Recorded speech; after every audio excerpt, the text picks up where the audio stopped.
ఉంటున్నాము. నిన్న కాక మొన్నటి దినాన మరి ఇన్‌స్టాగ్రామ్‌లో పరిచయమైనటువంటి ఒక వ్యక్తిని ప్రేమించినటువంటి యువతి, ఆ యొక్క ప్రేమించినటువంటి విషయాన్ని తెలుసుకున్నటువంటి తల్లి ఇంట్లో తప్పు అని చెప్పి గద్దించడం జరిగింది. ఇది మనసులో పెట్టుకున్నటువంటి 16 సంవత్సరాల బాలిక మరి తన యొక్క ప్రియుడుగా ఉన్నటువంటి వ్యక్తికి ఫోన్ చేసి, "మా అమ్మను చంపాలి. మా అమ్మను చంపు" అని ఒత్తిడి తెచ్చినట్లు, "నువ్వు గనక మా అమ్మను చంపకపోతే నేను ఆత్మహత్య చేసుకొని నీ పేరు రాసిస్తాను" అని చెప్పి అవతల వ్యక్తిని మరి ప్రేరేపించినప్పుడు, అత్యంత కిరాతకంగా మరి ఆ యొక్క ప్రియుడితో కలిసి సొంత తల్లిని హతమార్చినటువంటి ఘటన మరి దేశవ్యాప్తంగా సంచలనంగా మారినటువంటి విషయం మనందరికీ తెలుసు. 16 సంవత్సరాల బాలిక మొన్నటి దినాన కూడా చూస్తే ఇంకా ఎన్నో భయంకరమైనటువంటి విషయాలు.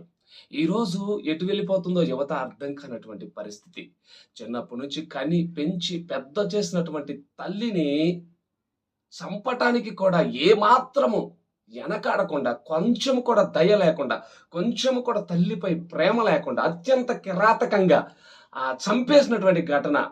చంపిన తర్వాత చనిపోయిందనుకున్న తర్వాత కూడా కొన ఊపిరితో ఉందని మరలా మా అమ్మ చనిపోలేదు, ఇంకా వచ్చి చంపండి అని చెప్తే మరలా వచ్చి వాళ్ళు చున్ని మెలేసి ఉరి బిగించేసి చంపినటువంటి ఘటనగా మనము చూస్తున్నాం. ఎంత భయంకరం అంటే ఎవరో బయట వాళ్ళు కాదండి ఇది చేసింది. స్వయాన కడుపును పుట్టినటువంటి బిడ్డ ఇలా చేసిందని అంటే ఎటు వెళ్ళిపోతుందో ఈరోజు సమాజాన్ని మీరు ఒకసారి దయచేసి ఆలోచించండి. ఎందుకు ఇంతగా యువత పాడైపోతుంది? ఎందుకు హృదయంలో ఏమాత్రం కూడా ప్రేమ లేకుండా, హృదయంలో తల్లి తండ్రులపై ఏమాత్రం కూడా కనికరము లేకుండా, తల్లి మాటకి తండ్రి మాటకు లోబడకుండా ప్రేమ అనేటువంటి వ్యామోహంలో పడి ఈరోజు యువత తల్లిదండ్రులను చంపుతున్నారు, భర్తల భార్యలను చంపుతున్నారు.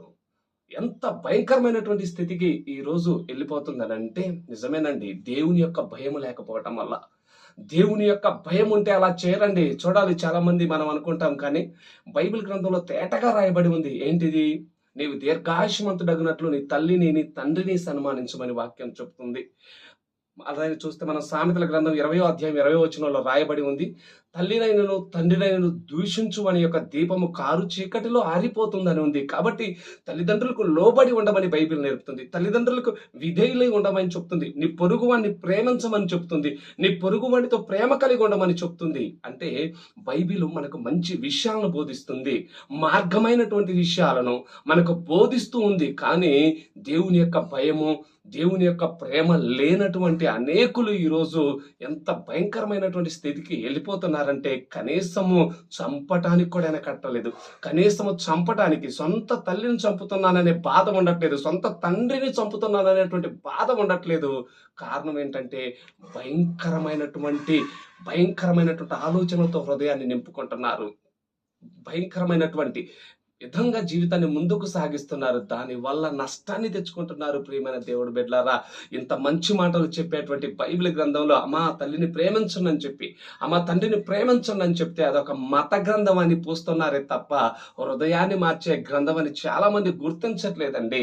చూడాలి, క్రైస్తవులు ఎంతగా తల్లిదండ్రులను ప్రేమిస్తారంటే, వారు దేవుడు చెప్పినటువంటి ఆజ్ఞ దీని తల్లిదండ్రులను సన్మానించమన్నాడు దేవుడు. ఎంతగా తల్లిదండ్రులు ప్రేమించి తల్లిదండ్రులను లోబడి ఉంటారంటే అది దేవుని యొక్క ప్రేమ.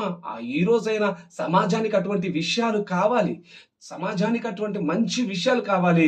ఆ మంచి మాటలు నేర్పి మంచి సరైనటువంటి మార్గంలో నడిపే గ్రంథమే ఈ పరిశుద్ధ గ్రంథం. ఎవరైతే దీన్ని చదివి, ఎవరైతే దీన్ని గ్రహిస్తారో ప్రేమతో ఈ హృదయం నింపబడుతుంది. ఎదుటివాడికి హాని చేయాలనేటువంటి ఆలోచన మనకు వచ్చిన లోపల తప్పు అనేటువంటి ప్రేరేపణ మనకు కలుగుతుంది. దాని ద్వారా మార్గమై ఉన్నటువంటి క్రీస్తు అడుగుజాడలో మనం నడవటం వల్ల మనము హృదయం సంతోషంగా ఉంటుంది. మనం ఎదుటివాడికి కీడు కాదు, మేలు చేసేవారిగా మనం ఉంటాము. ఈరోజు యువత దారుణమైనటువంటి స్థితిలో నుంచి విడుదల పొందాలి అని అంటే పరిశుద్ధ గ్రంథం బైబిల్ను చదివి దాన్ని గ్రహించటం వల్ల ఖచ్చితంగా మార్పు కలుగుతుందని నేను ఈ మాటలు చెప్తూ ముగిస్తున్నాను.